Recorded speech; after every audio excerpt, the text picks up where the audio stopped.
Welcome to Build and Scale with Devika. I'm your host, Ken. Today we sat down with Paul Pisani, a founder who made the leap from finance and hospitality into tech. Paul went from managing portfolios and running venues to building ClevaQ, a smart ordering and operating platform now used by some of Australia's biggest venues.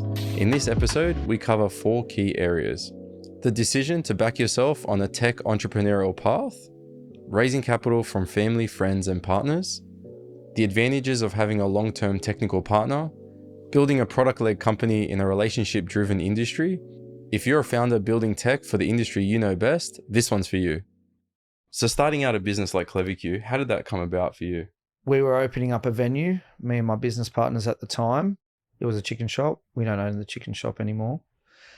And I got a bill to buy some buzzers.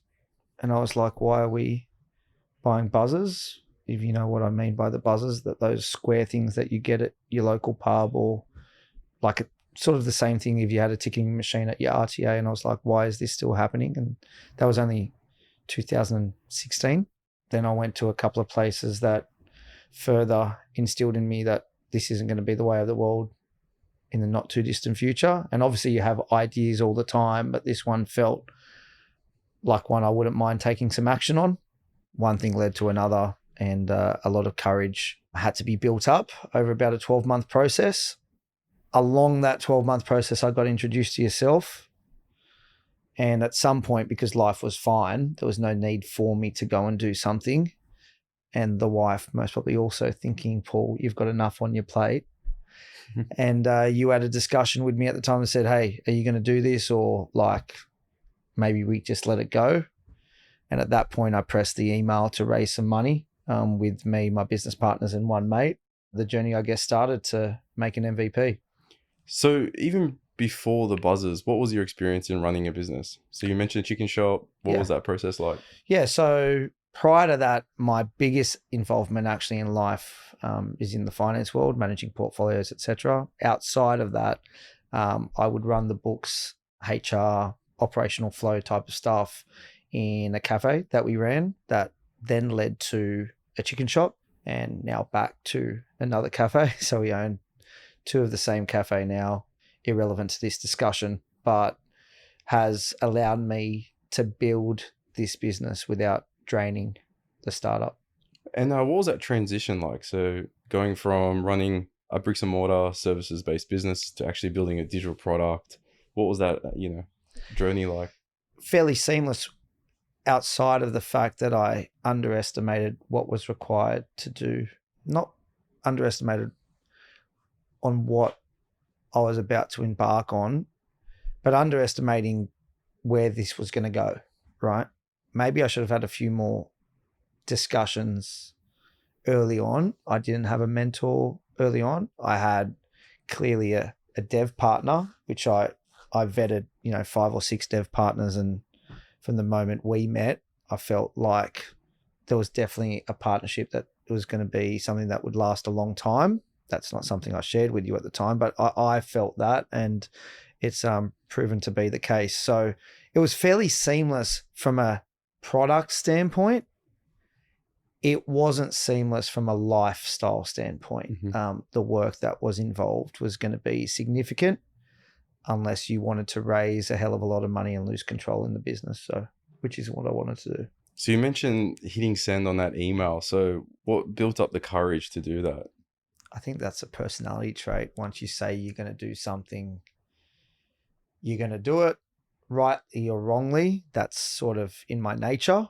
And that's definitely it's not a negative if that isn't in your nature. You most probably, unlike myself, most probably would have thought about that process a bit more, understood maybe the complications that come with this added responsibility in your life, lack of time. I had thought about that, but I didn't know how much of an impact.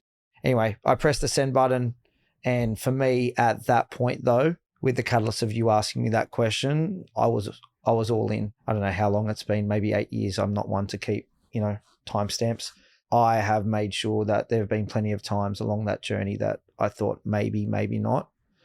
But now it's a full-fledged product and super proud, and we are where we are from that, maybe that one question from yourself. Yeah, a lot of founders ask around what it's like to raise capital, and there's 4 different ways of raising capital. So it's usually using your own savings, getting an angel investor, a fund, or family and friends. Mm-hmm.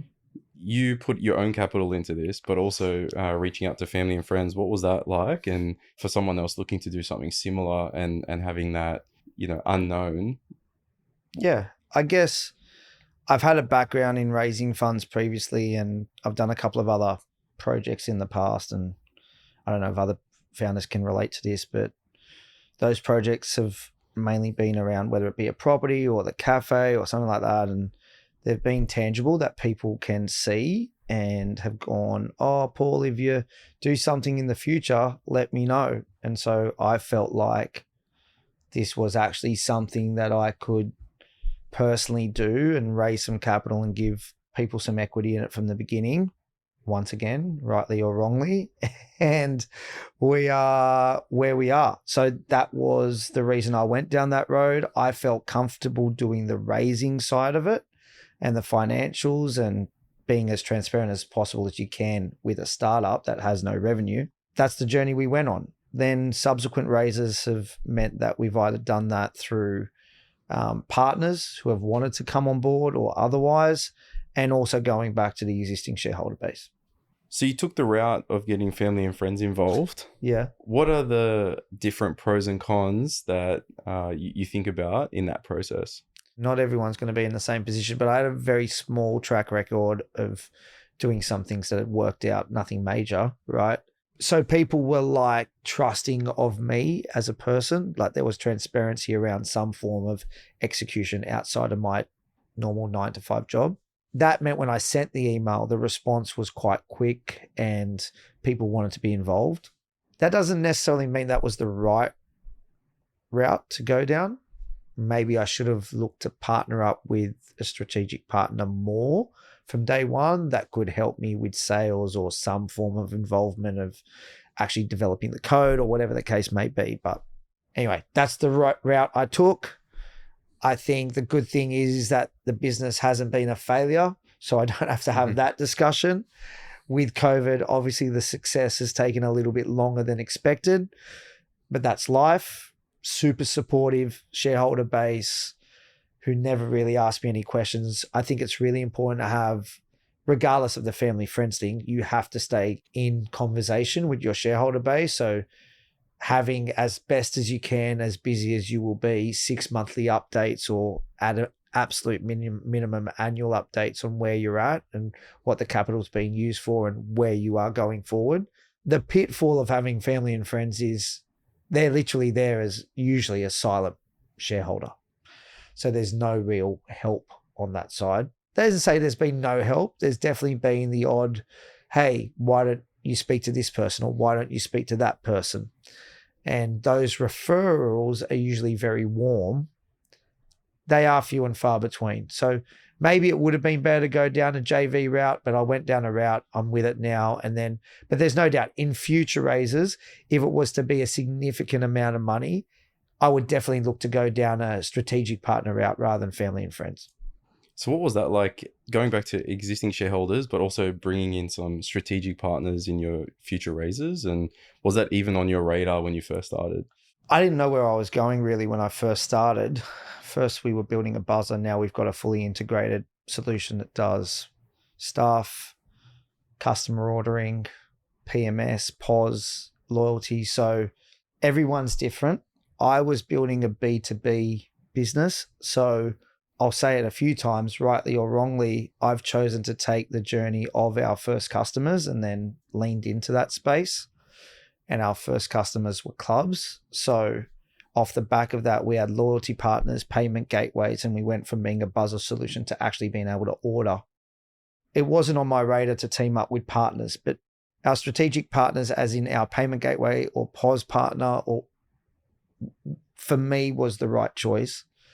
And then we went down a particular road that was from discussions that they had had about wanting to branch into other forms of software within their investment portfolio. And I told them when the next time came to raise, I would offer that opportunity to them. And they took it up, which was good because it allowed me to then go to our shareholder base and say, we were going to do a raise. You can take whatever you want, but it's also underpinned by a strategic partner who will take up whatever they didn't want. So what ended up happening is my existing shareholder base, fortunately, who have been very supportive, wanted to take up the whole amount, and I asked to scale them back so that the strategic partner could come in without diluting the company too much. So if I look at the journey, we had built the MVP and then gone to market, used it with a few venues, and then we wanted to really pivot and build out a really large product roadmap. Mhm. And then 2019, that was around that 2019 timeframe, and then COVID hit. Yep. That was a really interesting period of time for hospitality. Mhm. And it was an interesting time because there's two other players that raised a significant amount of money Yep. in the venture capital space. What was that like, where you had raised, it was nowhere near the size of any of the competitors. Yep. And then we had to navigate COVID, and then also, the product market fit. It was scary. I think the biggest thing that founders are definitely going to relate to is if they're in the space with competitors, which everything has competitors. Your local dentist has a competitor. It's all the articles in the AFR or something else where these big headline raisings are happening, and they get flicked to you and they say, how are you going to compete? Once again, rightly or wrongly, I chose to forge ahead. And my choice then was, I need to do a lot of work and invest completely in tech. That was my choice.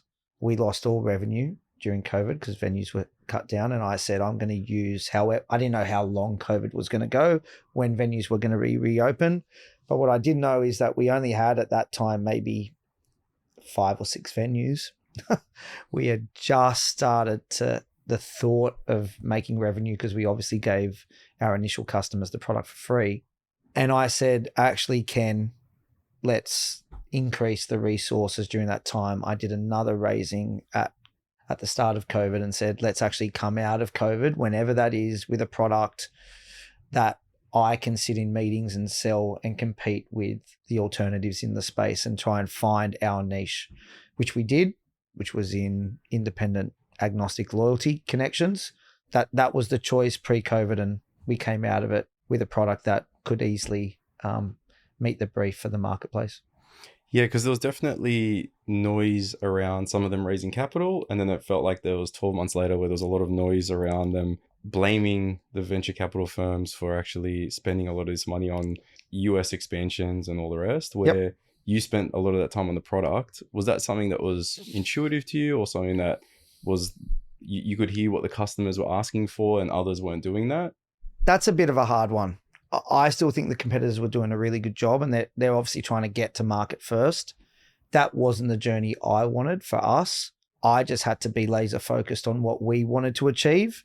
And that obviously then leads to treating your customer better, doing more of a tailored solution for your customers. So then that tailored solution, even though that may not bring a direct return on investment, can then relate to other customers in the same space. And then you become best of breed in that particular sector within a sector, right? So for us, it was clubs and hospitality venues that cared about venue specific loyalty. That took us out of the noise of just being a really good mobile ordering solution.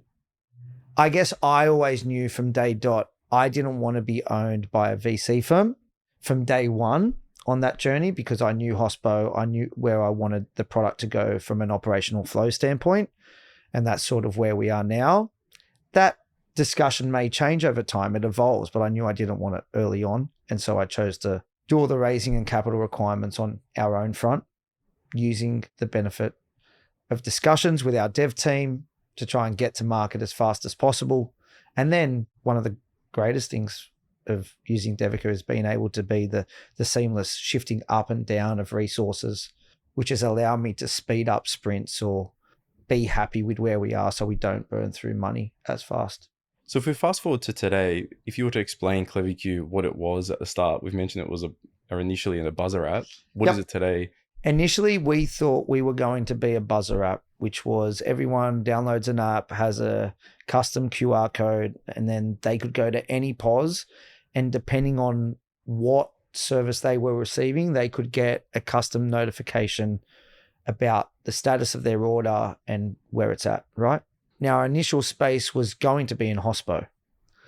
So you go up, you order your steak, you sit down, you get told that your steak is ready and to come and pick it up from a given location. On top of that, being able to actually see the menu before making that order. In essence, I'm pretty sure the app is called Shop, right? Where you go and order from any online store through, whether it's a Shopify platform or whatever. And once you finish the transaction, it tracks you and tells you where it's at. But we were more going to be an in-venue specific solution. Then, as I said, we tracked the growth of our first customers, and they immediately said, hey, Paul, it's really nice seeing the menu and being able to come up and get a text when it's ready, but customers just want to be able to order and not get up. So we then took on that journey and realized how many point of sales actually exist in the marketplace, which is endless. And then the political nightmare of integrating with those point of sales and them actually realizing that you are hitting a brief within the market that not everyone else is trying to hit. And that really was that loyalty space. So what have we become now?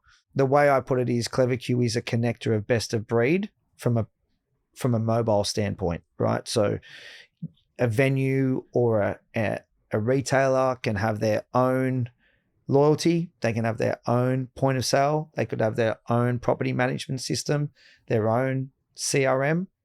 And we will sit in the middle of all of those with all direct integrations and allow you to provide a mobile solution for that customer to speak to all of the systems within an ecosystem of a business. So when we look at the journey, we were one of the first ones in the room with ClevaQ, and it's obviously evolved a lot. And we were part of the initial cap raise, and then we've contributed each one since. So for those that don't know, we've been part of your journey for the last 8 years, and you were one of our first most significant collaborations. How's that been having a tech partner across that whole, 8 or 9 years, and a bit of a reason why, you haven't gone in-house yet? I think the answer to that is you can't do everything, right? So my choice was I wanted to run the product.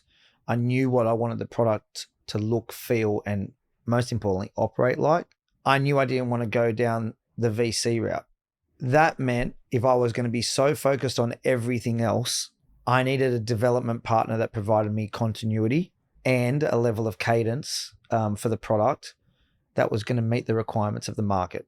I didn't know that I was going to be with you forever from day one, but the proof was in the pudding. We had cadence, we had continuity. If something went wrong, it was fixed immediately. I was then like, yeah, I know I'm using a development agency. I know 3/4 of the meetings I go into, everyone says, why haven't you brought this in-house? And my answer has stayed the same since day one. Continuity and cadence has mattered to me. And therefore, I didn't want to have to worry about HR requirements of devs. And I just wanted to worry about the product. It's been, in all honesty, a really good match.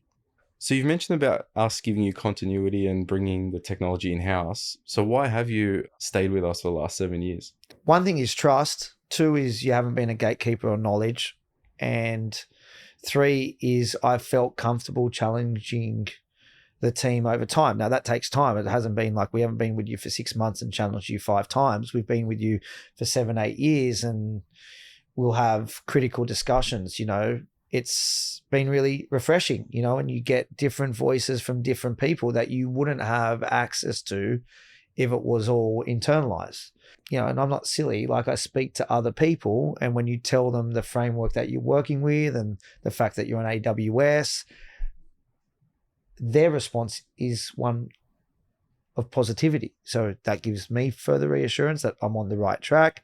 All in all, the decision has been spot on. Yeah, and for us over the years, we wanted to continue to back ClevaQ. So what's it been like outside of just the tech support and even with the raises and the capital? Outside of the tech, I can't say how important it is if you are going to be a founder and actually try to drive the revenue side of it, how important it is to have someone that you trust and can call and challenge and have a friendly discussion as well. A hard part of that has been you need money along the way. And Devika has definitely come to the party on every raise from day one. And that has been important, where sometimes, you need your shareholders to believe in the vision more than you do at times and back you, because you're such in the grind of trying to make something a reality that you're getting smacked across the face on every now and then. So yeah, and Devika has been super supportive, and you don't forget where you started, and very grateful for that. But that isn't guaranteed at the beginning, and having a partner that is going to back you from day one is super important. So when we talk about first customers, what was that like, getting your first customer over the line, and how stressful was it compared to how exciting was it? I think, in all honesty, it was more exciting than stressful. I feel it's more stressful than exciting now, but we had nothing then. So it's hard to say it was stressful. I feel the presentation wasn't stressful. There was nothing else really in the market then. It was very early days, even with the guys that were coming into the space. It's stressful to get an answer. So that period of waiting for an answer is stressful. But yeah, it was exciting. And it was a moment I'll never forget, because we didn't even really have the product yet. We had an idea. We had an Adobe presentation, and we literally sat in a meeting and talked through it. Now, the reason we could do that is it was a genuinely new space, right? It wasn't like, hey, can I have a feel for the product because the guy next door has the same product? It didn't really exist. I guess it would be different if I was coming from trying to ruffle some feathers in the space, but I was coming from an industry that didn't really exist, and I was one of the first guys in that space. So yeah, it was exciting, stressful, but I think, yeah, all in all, a really, really cool moment. So we've talked about selling the product to people before some of it already existed. Yep. And now I want to talk about, what does the next phase for ClevaQ look like? The product's there. It's been in the market for a while. It's doing quite well. What does the next couple of years look like for ClevaQ? Yes, trying to find bigger partners and lean into the spaces that we're in, right? And I really set some goals for myself without really knowing where those targets are going to come from, right? And I'm trying to drive the revenue within the business. And your customers will naturally help you in that space, right? So we leaned into loyalty, which is really playing with the funkiness of the cart. And that space has led us into PMS, which is property management systems in the hotel. Once again, being able to book to your room, etc. So once again, leaning into that funkiness of the space. And that wasn't something that we naturally went into. It was something that customers were asking for. And we've now pivoted completely into that space. And then working with our partners and other partners. And if you keep doing a good job and you focus on product as well as customer, everyone says customer, but sometimes, not sometimes, I think I've generally been product, because if you are in a space where someone hasn't engaged with that product before and you're living and breathing that every day, if you have an understanding of the industry that you're playing in, which I do, and that goes for everyone, then you can focus on product, because at the end of the day, you're going to get very close to what the customer wants. And then you can engage with that customer and they can give you feedback on actually what specifically tweaks they might want. But I've been very product driven, and as long as I do that, the customer then will take me on a journey on where the next leap of growth will come from. I've gone from a point of, why am I doing this? Where are we going to? I never sort of really may want to get rid of it, because the growth should be organically forever. So tell us a little bit about the year-on-year growth with ClevaQ. You've obviously had a fair bit of traction with a bunch of different venues and clubs and pubs, but what's that been like year on year? My journey isn't going to be different to everyone's, but it's going to be different to a lot of people's. We are an integrated solution, building that infrastructure, that ecosystem that allows us to connect to venues and be a seamless product for the people that we're partnering with, has been a journey, right? One that you can definitely relate to, Ken. Those integrations have led to leaps of growth, right? So, because they haven't been just open APIs that we've been able to just immediately turn the switch on. We've had easily 100% year-on-year growth, but it's coming from a zero base. What has been really exciting is the last 4 years coming out of COVID, because literally we thought we were going to have this leap of growth. eventually COVID happened and we were pretty much shut for 2 years. And so we're going nowhere for 3 years, really, maybe close to 4 years, from 1 year of starting and building out the MVP to another year of starting to get out to the marketplace and pitching it. 2 years dead because of COVID. And you're like, what are we doing here? And then that gave us the time to build this ecosystem. And then we went out to market and slowly we became recognized as maybe best of breed in a particular space. That growth has naturally happened. Then I've doubled down on that and started to actually proactively go out and speak to people. And I did that because I had the confidence in the product. So I've been big on that. I never wanted anyone in our sales team or me to go and speak about the product knowing that we might fall over on the execution.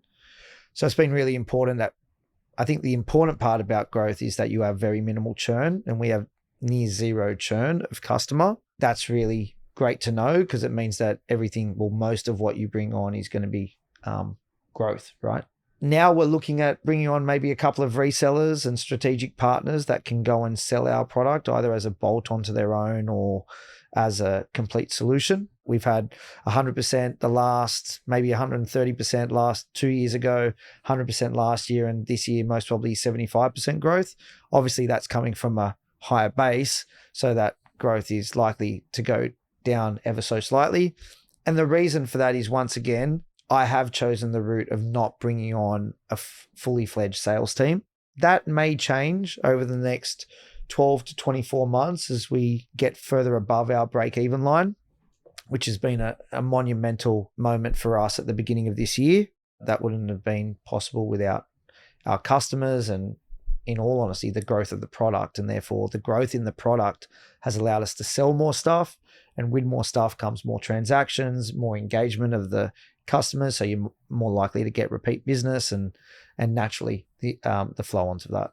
So ClevaQ is a B2B solution, and we've talked about organic growth and being product focused, but I think something that might get missed a lot is it is still a pretty traditional industry, and a lot of it is built on relationships. So what's that process been like? It's not just a matter of turning on Google AdWords and getting an influx of different clients or customers. It feels like over the years, it's been very much a relationship-based business. A gentleman I spoke to early on just said, make sure you're meeting people face to face, because it's allowed us to look at someone in the eyes and for them to understand the transparency of what we're trying to deliver. For any founder, I think that is honestly the most important thing. You need to get in front of your customers, build that relationship, because those relationships will be the anchor of the revenue that you bring through the business. And then everything on top of that can be the cream, right? Like, and as you grow, that naturally isn't going to be as intense as it once was because you're doing more stuff, but you never forget those people at the beginning, and those are built. Well, for me, it was anyway, and it doesn't need to be for everyone, but for me, it was built out with face-to-face conversations. As the product scales, we talk about signal and noise. How do you find what is signal when it comes to actually building out the next features of the product? It's been pretty easy because we get a million requests about features and why can't you do everything? We don't want to be everything. We just want to be really good at what we're offering. And obviously what we're offering will evolve, but being the hard pause is not what we want to be, because then we're going to be thin, right? You can't be everything to everyone. Our growth has come from our customers, and then tech evolves that allows you to have new opportunities. One in particular is obviously tap to pay on mobile devices. Traditionally, that wasn't possible. We're a mobile ordering solution that was only customer facing. The advent of tap to pay obviously allows us to change that model. So there's both customers and technology that have allowed us to, I guess, build out our roadmap over time.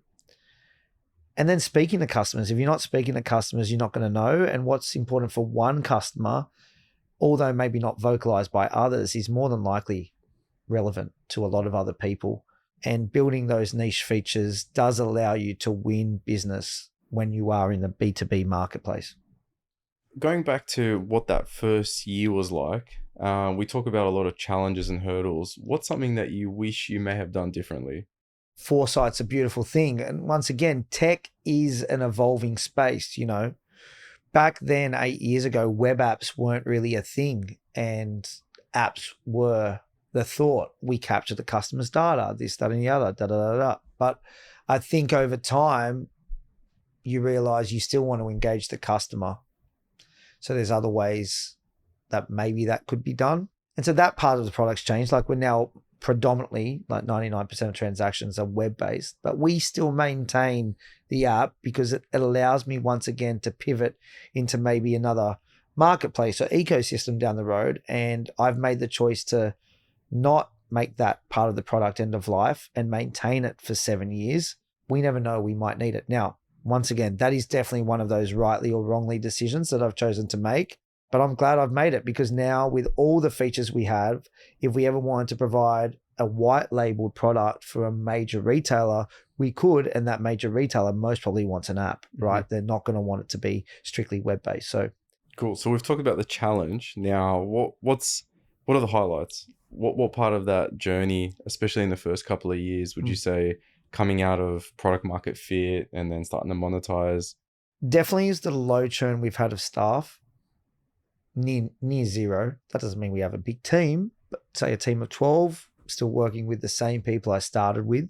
I guess I haven't had the anxiety of picking the wrong dev partner. I'm not saying that just because I'm here, Ken, but I could imagine if you're a founder and landed the wrong tech partner, that would be, it would drive a lot of anxiety.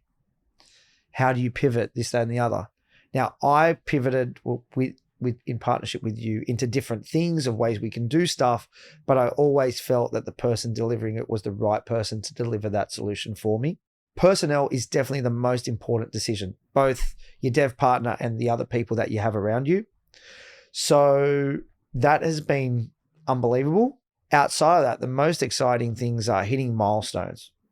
I've never got really bogged down on the timing of hitting those milestones, but I wrote down a number at the very beginning that I wanted to have 200 venues, and it sounded like this lofty goal, and we've hit that milestone along the way. And I had a number in my head on how many transactions I wanted to do, and we wanted to do $100 million worth of transactions, and we've hit those milestones. So having goals, yes, you want to have timelines to those goals, but if you know you're on the right journey and you've got the right people behind you, and you'll eventually get there.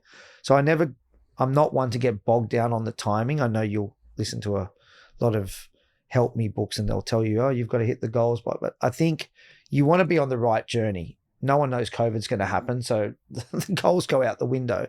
But if you've got the right people and you're building the right product and your existing customers are telling you this is filling a void in our operations and what you're doing is helping, and you could do more stuff along the way and we would use you more, then you know you're going to get there. Yeah, definitely on our side, seeing you pivot through those different things has really been a pleasure. It's like I said, it's been 8 years and we've only been around for about 9. And I think even for us, seeing in Slack each time a new venue would be onboarded was really awesome. And then starting to lose track of them and then going to a venue with my family and then making the joke, oh, they're probably using ClevaQ.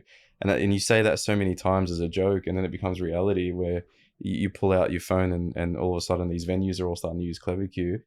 A joke turns into reality. And I think that was a really big tangible moment, even for me. I think it's been the same tangible thing for our shareholders and family, where they're like, what's Paul actually doing? And then all of a sudden they go to one venue and they use it, they go to another, and you're like, well, it takes a bit of hustle to actually bring something like that to market. And no, thank you for your massive involvement on that journey. No, it's been a pleasure. So it's been 7 or 8 years that we've collaborated together. It's been a pleasure. I feel like it's a collaboration, customer turn friendship. Really looking forward to the next journey with ClevaQ and continuing on. And thanks for coming today. Thanks, Ken. It's been a pleasure. Look forward to many more years in partnership and also seeing what ClevaQ becomes in the future. Thank you. Thanks.